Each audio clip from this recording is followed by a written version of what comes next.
Après le 8 décembre 2005, jour de sa profession religieuse, le frère Jean-Thierry, il semblait renaître de nouveau, aussi si sa maladie faisait son cours.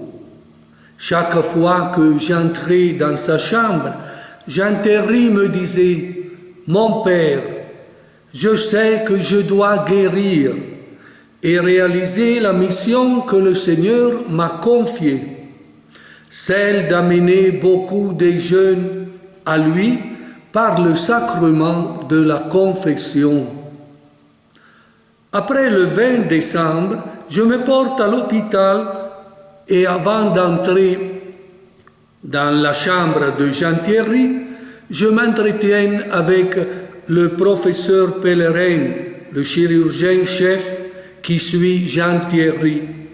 Et il me dit, « Mon père, je crois que Jean-Thierry est arrivé à la fin. L'abdomen, il n'a plus ses fonctions. Je suis un peu étonné de sa force. » Après ces mots, j'entre dans la chambre de Jean-Thierry et je vis le visage de Jean émacié et il souffrait beaucoup. Mais encore une fois, Jean-Thierry me dit, « Mon père, tu sais que je guérirai parce que je dois continuer ma mission au Cameroun. Je serai là dans la nouvelle chapelle pour accueillir les jeunes pour le Carmel et pour l'Église. » Moi, j'avais encore dans ma tête les mots du médecin et je ne savais pas comment dire la vérité à Jean-Thierry. J'ai demandé dans mon cœur la force à Dieu et avec beaucoup d'efforts, en scandant les mots, je lui dis, « Frère Jean-Thierry, tu accompliras ta mission que le Seigneur t'a confiée.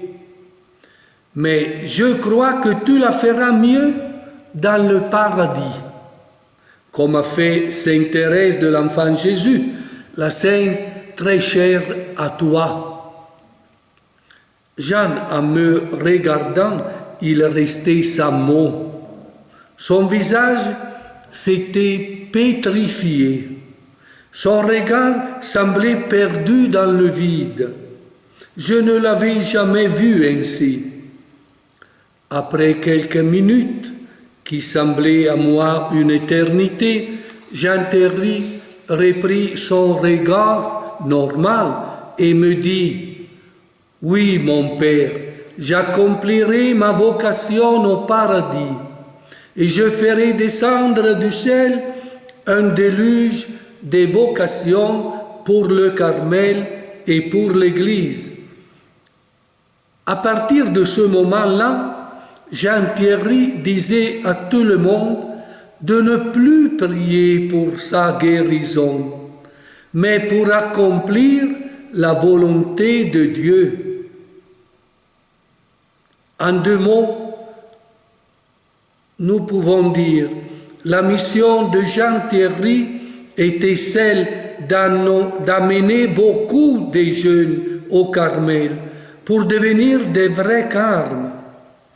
Et l'autre, je ne ferai pas descendre une pluie de roses comme Sainte Thérèse de l'Enfant Jésus, mais une déluge de vocations pour le Carmel et pour l'Église.